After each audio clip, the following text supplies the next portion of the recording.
The story begins with a 9-year-old boy named Temujin, facing a pivotal moment in his life, akin to the finals of the Indian Ranji Trophy. He was tasked with choosing his future wife. His father gave him specific advice. She should be fair-skinned, healthy, have smaller eyes instead of large ones, and, most importantly, strong and agile legs. After all, a wife with sturdy legs could play the role of an all-rounder like Shardul Thakur in her husband's life, turning every challenge into a victory. Temujin found a girl he liked and brought her to his father. But his father was disappointed, much like a batsman getting out after a strong start, reminiscent of Virender Sehwag. His father had hoped Temujin would choose a girl from the enemy tribe, Merkin, to turn their age-old rivalry into friendship. However, Temujin selected a girl from the smallest tribe, causing tensions to rise. Like the kind of uproar you'd expect when Trump freezes federal aid or a Selena Gomez headline takes the internet by storm. Still, Temujin stood firm in his choice, much like the Skyforce team holding its ground in stormy weather. He gave the girl a piece of crow bone as a token of his promise and vowed to return in 5 years to marry her. On his way back home, Temujin encountered a fierce storm. Temujin and his companions were forced to take shelter in a cave. Yet, even in this turbulent journey, his confidence remained unshaken, like a resilient spell from Shardul Thakur, ready to tackle any challenge head-on. For the Mongols, storms symbolized the wrath of the gods. When the storm passed, Temujin and his companions resumed their journey but soon faced another peril, a hostile tribe. The tension was as gripping as a Ranji Trophy final, with both sides desperate to win. According to Mongol law, spilling blood near water was forbidden, so the two groups cautiously watched each other. After a tense standoff, a member of the other tribe approached with a bowl of milk as a peace offering. Temujin's father, trusting the gesture, sent back a cup of wine and a plate of dried meat. However, their companions were suspicious of the other tribe's intentions and suggested testing the milk on a slave first to ensure it was safe, an act reminiscent of calculated strategies. However, Temujin's father, showing courage and trust, drank the entire bowl of milk in one go. Little did he know that the other tribe members were not strategists like Shardul Thakur but cunning deceivers. The milk had been poisoned, and shortly after walking away, Temujin's father collapsed. The poison coursed through his body, and he died on the spot. Witnessing this, a man named Elton, instead of grieving, burst into laughter. Filled with rage, the 9-year-old Temujin lashed out at Elton with his whip. After the death of Temujin's father, Elton rebelled and declared himself the tribe's leader. Temujin's mother tried desperately to rally the tribe members to her side, but all her efforts failed. Refusing to give up, she warned Elton, Temujin will grow up to become the next Khan and will avenge this betrayal. In Mongol culture, the ruler of all tribes was known as Khan, a title distinct from its usage in the Muslim community. Her words carried the promise of a storm yet to come, a vow rooted in both tradition and destiny. Elton didn't take the warning lightly. He thought, why not end this boy before he grows up? However, according to Mongol law, it was considered a sin to kill a child smaller than a wagon wheel. At the time, Temujin was just slightly shorter than the wheel, a rule that, like a perfectly timed delivery from Shardul Thakur, saved Temujin's life. Still, Elton threatened, I'll return in a few months to finish him off. To save his life, Temujin ventured into the treacherous paths of the sacred mountain, seeking divine protection. The freezing cold was so severe that he collapsed unconscious on the snow. Just then, fate intervened, and another boy arrived, sent by the gods to help him. It was as if a Skyforce player revived a fallen teammate, breathing new life into the game. The two boys soon became friends and sealed their bond by sacrificing a few drops of their blood, vowing to be brothers. Together, they dreamed of ruling the entire land and conquering neighboring territories. However, Temujin had no idea that this newfound brother, Jamuka, would one day become his greatest enemy. Within days, Elton's men found Temujin and brought him back to the tribe. However, due to malnutrition, Temujin was still not as tall as a wagon wheel. Seeing this, Elton's anger boiled over. He commanded, feed him meat and fish. By the time I return, this boy better be as tall and strong as that wheel. Temujin silently observed Elton, but inside, a fire of vengeance burned. He said nothing, yet his determined gaze betrayed his resolve. Shortly after Elton left, heavy rain suddenly began to pour. The guards hurried to their tents for shelter. Seizing the moment, Temujin made his escape. Shackled but undeterred, he ran tirelessly, heading straight for the sacred mountain. Reaching the mountain, he fell to his knees and prayed with all his heart. His prayer seemed to echo through the heavens. Suddenly, a wolf appeared before him, its piercing eyes seeming to look deep into his soul. But Temujin felt no fear. His steady gaze met the wolf's, as if he had cast aside all weakness and fear within himself. In that moment, Temujin was no longer just a boy, he was transforming into the warrior destined to shape his future. Soon, by the will of the gods, Temujin broke free from his chains. Years passed, and he grew into a strong and resolute warrior. However, Elton was still thirsty for his blood, even though he always managed to escape from Temujin's grasp. Meanwhile, Elton's tribe was crumbling under his cruel and oppressive rule, which had turned people's lives into a living hell. Temujin vowed to reclaim his tribe, as it was his birthright. But before that, he had to fulfill an old promise, to marry his betrothed, Bort. When he finally reached Bort, he had no home or wealth to offer her. Yet, Bort didn't reject him. Instead, she gladly married him. Though Temujin appeared strong and confident, he grew a bit shy as he approached Bort. This moment marked the beginning of their unique and heartfelt love story. During the wedding, Temujin's mother gave Bort a family necklace, and Temujin gifted her a precious fur coat from a dowry chest. With that, their marriage was sealed. Just as they were about to retire to their chamber, the leader of the Merkit tribe and his men stormed the ceremony. They declared that Bort belonged to them because years ago, Temujin's mother had been taken from the Merkit tribe. Now, they sought revenge for that old insult by claiming Temujin's wife as their own. This sudden challenge once again pushed Temujin's life to the brink of struggle. But he was no longer just a warrior, he was now a man ready to protect his wife, his family, and his future. Temujin and Bort knew they couldn't face so many soldiers alone, so they decided to flee. Along the way, however, an arrow struck Temujin. Realizing her husband's life was in danger, Bort made a bold decision. She whipped Temujin's horse, sending it galloping toward safety, and surrendered herself to the Merkit warriors. Captured, Bort was taken by the Merkit chief, who forced her to become his wife. Meanwhile, Temujin was determined to rescue Bort at any cost. To do so, he decided to seek help from his blood brother, Jamuka. The only valuable possession Temujin had left was Borte's precious fur coat, which he offered to Jamuka as a gift. At first, Jamuka refused the proposal. According to Mongol tradition, wars were not fought for women. You can find other wives, he said. Why are you so obsessed with this one? But Temujin's resolve was unshakable. He repeatedly explained to Jamuka that Bort wasn't just his wife, she was an inseparable part of his life. Eventually, Jamuka agreed to help, but he insisted they wait before attacking. Having only recently become a chieftain, Jamuka lacked enough warriors and needed time to prepare his forces. In the meantime, Temujin focused on healing his wounds and strengthening himself both mentally and physically. He knew this would be the most significant battle of his life, a fight as a lover, a husband, and a warrior. With no choice but to wait, he spent months preparing for the inevitable confrontation. Finally, after careful preparation, Temujin and Jamuka set out with their army and horses to attack the Merkit tribe. The rocky hills along the way were eerily silent, and the unsettling quiet made Jamuka suspicious. His instincts proved correct. From behind the hills, Merkit warriors launched a sudden, ferocious attack. They wore skull-like masks that made them appear even more menacing. But Jamuka's forces were not to be underestimated. Swords clashed, and the battlefield erupted into a fierce and chaotic fight. During the battle, Jamuka drew his sword and cut down enemies with the precision of slicing vegetables. Amid the bloodshed and screams, Temujin seized the opportunity and made his way toward the Merkit camp. Inside the camp, Temujin found Bort. But what he saw shocked him. Bort was pregnant. It was impossible to know if the child was his or the Merkit chieftain's. Yet, without hesitation or questions, Temujin decided to accept Bort as she was. As soon as Bort saw Temujin, she ran to him and embraced him tightly. Her tears spoke volumes of both her pain and relief.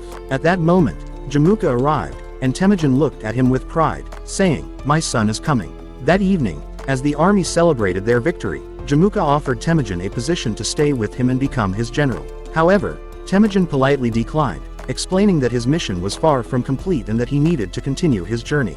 The loot from the battle was then divided. Jamuka kept the majority for himself, leaving Temujin with the remaining scraps. Among the spoils, Temujin's men discovered a priceless sword. Presenting it to him, they asked what should be done with the rest of the items. Temujin distributed all the loot among the soldiers who had supported him during the battle. He also announced compensation for the families of those who had fallen in the fight. As for the prized sword, he gifted it to his most capable warrior rather than keeping it for himself. This generosity won the hearts of his men and cemented their loyalty. It was this very trait that would one day make Temujin the greatest Mongol ruler. But as they say, two lions cannot rule the same territory. The next morning, Jamuka discovered that Temujin had left without saying goodbye. To make matters worse, two of Jamuka's most skilled soldiers had also left to join Temujin. Furious, Jamuka mounted his horse and rode off in pursuit of Temujin. Soon, Jamuka caught up with Temujin's convoy on horseback. He confronted him angrily, demanding, "Why did you leave without a word? And more importantly, why did you take my soldiers with you?" Temujin responded in a calm voice, "Those who have chosen to follow me did so of their own free will. I cannot force them to return." Hearing this, Jamuka's younger brother was furious. Enraged, he pulled out his dagger, ready to attack Temujin, but Jamuka intervened, ordering him to stand down. Although Jamuka was internally frustrated by Temujin's actions, he chose to let him go this time. However, this moment became the foundation of a deep rivalry between the two former brothers. Months passed, and one day, Jamuka's younger brother decided to take revenge. Under the cover of darkness, he sneaked into Temujin's camp and began tending to his warhorses, hoping to cause disruption. However, Temujin's guards spotted him and, without understanding his true intentions, unleashed a volley of arrows, instantly killing him. The soldier who fired the fatal shot soon realized his mistake and fell at Temujin's feet, begging for forgiveness, saying, "I will lay my head at Jamuka's feet if it means peace between our tribes." Temujin was torn. He knew his warrior had not acted out of malice but out of duty.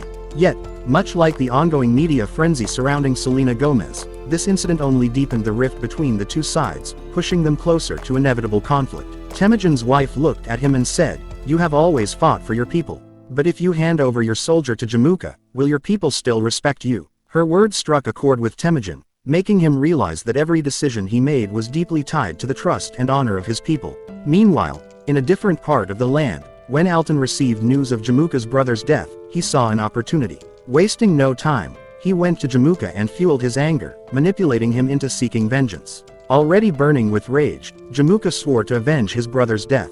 Before long, Alton and Jamuka joined forces and declared war against Temujin. For Temujin, protecting his people was now his top priority. He ordered all children, women, and elders to retreat to a safe place.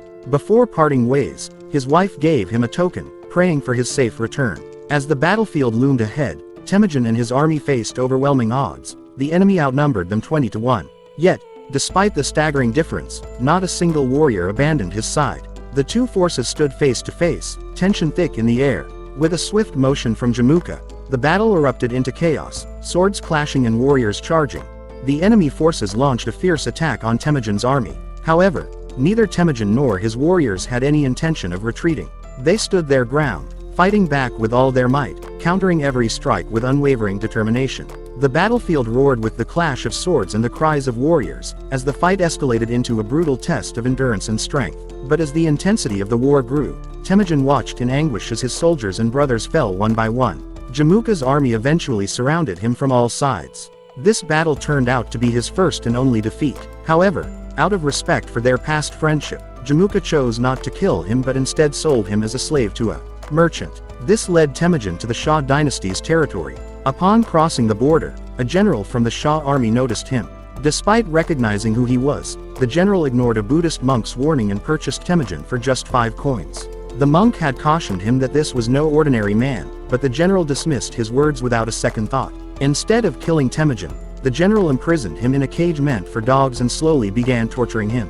The people of the royal palace treated him like an animal, mocking him at every chance. However, the general was unaware that this mistake would eventually lead to the downfall of his entire kingdom. The truth was that the captive in the cage was destined to build the largest empire the world had ever seen. The injustice inflicted upon Temujin only fueled the fire within him, one that would soon shape history. Temujin was treated worse than animals. He was barely given any food, and even the palace dogs ate better than he did. Yet, he remained calm, his sharp eyes carefully observing every detail around him. Witnessing this unfair treatment, a Buddhist priest approached him, apologizing for the cruelty he had endured. The priest pleaded with him, saying, "When you rise to power and attack this kingdom in the future, please spare our temples." He had a premonition that this prisoner would one day become a mighty ruler. Without responding, Temujin handed him a token given by his wife and instructed him to deliver it to her. The priest, determined to keep his faith and promise, embarked on a long journey across the scorching desert. However, after days of relentless travel under the brutal heat, he could not endure the harsh conditions and collapsed just before reaching his destination. At that very moment, Temujin's wife, bored, was overcome by a strange feeling. Sensing that something was wrong, she decided to set out in search of Temujin with her child. Along the way, she discovered the priest's lifeless body, his hand still clutching the token given by Temujin. This sight confirmed her belief: Temujin was still alive. Without hesitation, She stopped a passing caravan and convinced them to travel with her toward the Shah dynasty's kingdom. After years of painful separation, Borde was finally reunited with her husband. But as she laid eyes on him, her heart shattered. Starvation and relentless suffering had turned him into a mere shadow of his former self. His body was frail, his skin rough and cracked from the scorching sun and fierce winds, resembling the bark of a tree. Though her eyes welled up with tears, there was no time to grieve. As night fell, she bribed the guards with silver coins and secured Temujin's release. Now free, Temujin returned to his homeland, hoping for a fresh start. However, what once was a land of lush greenery had turned into barren wastelands, ravaged by the unending wars in Mongolia. Temujin climbed the sacred mountain to pray to the gods, seeking divine strength for his destiny. At that very moment, the same wolf he had encountered 10 years ago appeared before him once again. This meeting reignited the fire within him. Standing before the wolf, Temujin vowed to build the greatest empire the world had ever seen. In the years that followed, he turned this oath into reality. Warriors from distant lands flocked to his side, and soon, he had assembled a formidable army of 10,000 soldiers. Now, he had become the greatest threat to his old rival, Jamuka. Though Jamuka's army was twice the size of Temujin's and was fully prepared for battle at the Jammu River, Temujin felt no fear. His mind was set on victory, and he was ready to seize his destiny. With unwavering faith that the gods were on his side and that nothing could defeat him, Temujin ordered his army to suddenly retreat. Seeing this, Jamuka mistook it for weakness and commanded his troops to pursue. But this was all part of Temujin's strategy. As soon as Jamuka's forces fell into the trap, Temujin's archers unleashed a relentless storm of arrows. Within just 15 minutes, an entire unit of Jamuka's army was annihilated. Furious, Jamuka ordered his entire force to charge at Temujin. Like a massive tidal wave, they crashed toward Temujin's soldiers. At that exact moment, two dark storm clouds collided in the sky, and Temujin felt a surge of divine power, as if the gods themselves had come to his aid. As Temujin's army charged toward the enemy, the sky grew even darker, and the battlefield echoed with the roar of thunder. The sheer force of the storm struck fear into Jamuka's soldiers, causing them to scatter in all directions. In the midst of the chaos, only one warrior stood firm, Temujin. He drew his sword, its blade shining so brightly that his soldiers felt as if the gods themselves had descended to protect them. Inspired by this sight, Temujin's troops unleashed their full strength against the enemy. In the end, Temujin emerged victorious.